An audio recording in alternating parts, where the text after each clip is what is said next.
in the GT7 community, I keep on getting asked how they can increase their racecraft to get themselves higher in their DRs, whether they are DRBs or DRCs, Ds or As, it doesn't matter.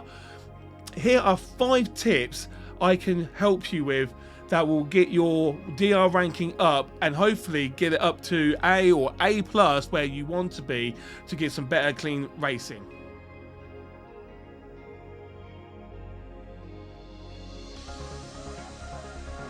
Anticipating and looking out what is in front of you, but not just in front of you, but also behind you as well, so you can plan and execute overtakes.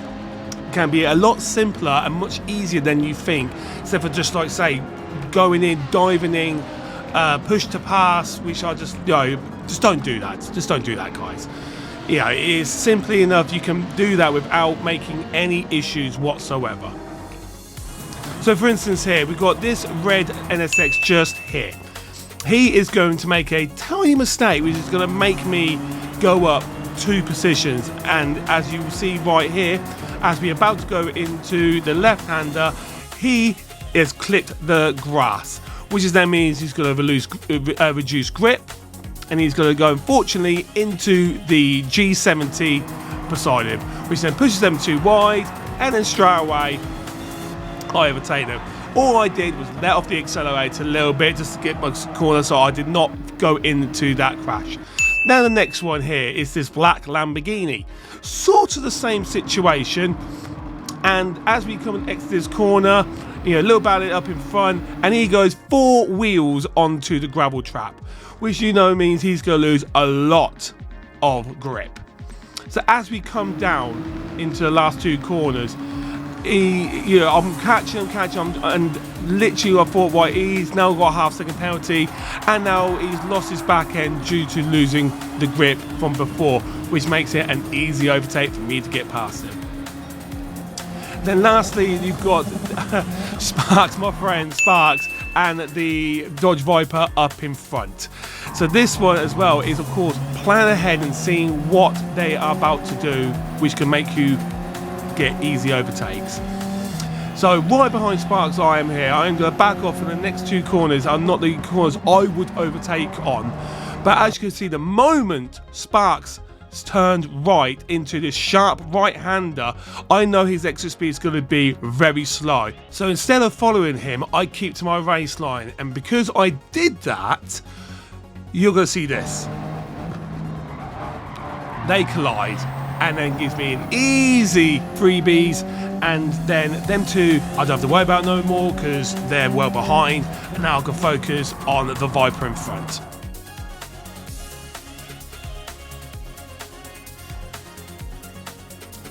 When you're planning overtakes or being defensive in your races, it isn't just about reacting in the moment. It is more like planning and executing your attacks or your defenses. So it's a bit like chess, but with cars. The key to a successful overtake is all in the setup. For instance, exiting the previous corner with speed will place you in a perfect position to slip past your competitor into the next turn. So focus on your exit speeds rather than just charging into the corner.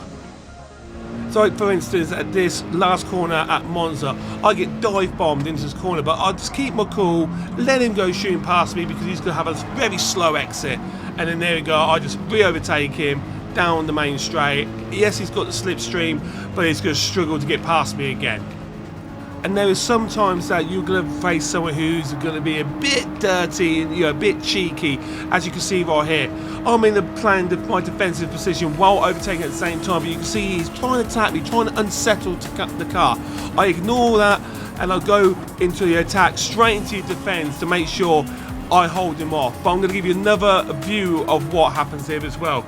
So in the slipstream, coming down to Banky Boy, and I'll go straight and set my move up, and we are literally side by side. He's a bit like, well, I'm going to try and upset your car, just try and get, you know, but I'm ignoring it all. So when the moment comes, and I put the hammer on the brakes, and I'll go straight into defense mode to make sure he doesn't do that cut back, which then costs him the slow exit, and then I start accelerating on. With now he's now in trouble with the guy behind. And then lastly, when you put, like, say, defense and attack together, you can have one epic final lap. As you can see here, we are fighting for P1, and the Frenchman goes and has a slow exit out that last corner, which makes me an easy overtake. And now we're going to be chasing down P1. So I'm straight on attack. Luckily I get bump draft there, but sometimes that doesn't matter. The point is I'm on that full attack, and now we're heading towards the bus stop. And normally I wouldn't say go too wide in there, but sometimes there is drivers you can trust to go and do it, which is another tip later on in this video. But yes, now I've got P1. Now I'm going to go into defense mode, and I'm going to make sure that P2 does not regain this position back. So carry on racing as I'm doing right now, because he's not close enough to me to go into defensive mode. But I am just constant. I mean, in this race, I was constantly looking at my rear view mirror to make sure that if he was going to go for the attack, I would make my move and go into a defensive line, which would then hopefully stop him from that overtake. But make sure you get into the defensive line before he's about 3 tenths behind you.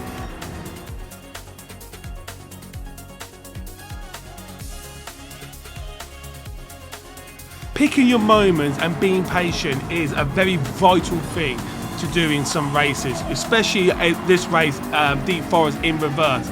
We are in the top split racing against the best people in the game, and trying to overtake is crucial every moment. If there is a moment, try and take it, but don't just go diving in and crashing into other cars. As you can see, from lap and lap and lap again, we are in this train. But the moment they make a mistake, as you can see, Rory does just here. When he does that, he's giving me that opening window, as I like to call, sneak through the window to then overtake and then go on the attack. And now we've passed Rory. Now we've got the next two to think about and plan our moves again. But luckily, very quickly, Obelix gets these next 2 corners a tiny bit wrong, and I get myself set up for a quick switch back, and then we are alongside of him into the last corner. But again, he's still side by side. I give him as much room as I can. There's a little bit of contact there, but we are able to continue racing.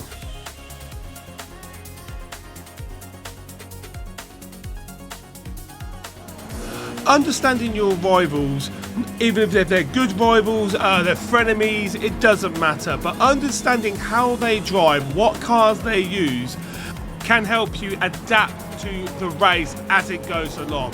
So for instance here, I am racing against a very good friend of mine, Kizzy, and he is in a agile Beetle while I'm in the fast but slow cornering McLaren F1.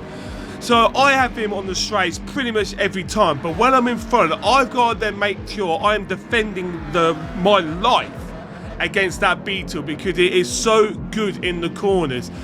But we are battling, even just for P4, but we are making it that this is the final lap, and we are actually at each other's like exhaust pipes and not giving up. But as you can see here, he could brake later than I can in that McLaren, and we end up side by side. But I know that I have got the power to accelerate on and carry on being just in front. But the racing here is so clean.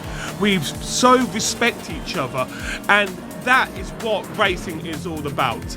I mean, there is no contact whatsoever, which then in the community, anywhere where you race, if you show that respect to your other oppositions, your other racers on the track, they will give you that respect.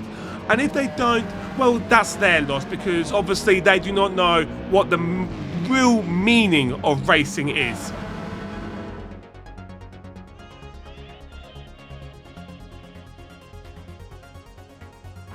Learning from your mistakes is probably, in my opinion, the best tip I can give anyone in racing. Is learning when you've done wrong and become better by going back, watching a replay, and see what you could do better in that scenario.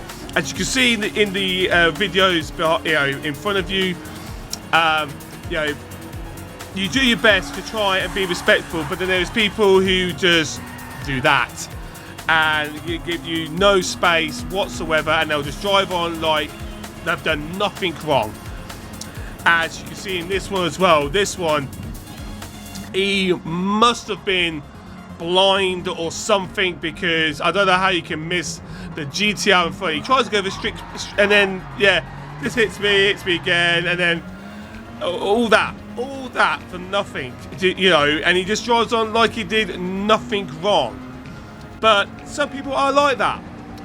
But me, I'm not like that. And the best thing I can say, if you do make mistakes, do the best thing and wait up from. It doesn't have to be straight away. Like here, made a mistake. I knew I made a mistake. So what I did is get round this twisty section around the North Life. And then once I got out to the straight, I pulled over and I waited. And all I did, I don't care if it's ruined my race. I do not give a damn. Because at the end of the day, I'd rather be known as a respectful racer, to own up my mistakes, or wait for them to come back past just like that, and then I can carry on with my race. I will then learn from the future to brake a little bit earlier, so I do not prevent ruining his race or my race. So those are my 5 tips to improve racecraft, and that is what I do in my racing to improve every single time I'm on a daily race, or in the community race, or whatever race I am doing, whether it's in real life as well. That is what I do all the time. So I hope that helps you with your racecraft. And if you did enjoy this video, guys, please don't forget to smash that like button and hit that subscribe button as well if you are new to the channel. I'll be doing more videos like this in the future, so please stay tuned, and I'll see you again in another video or live stream. Take care.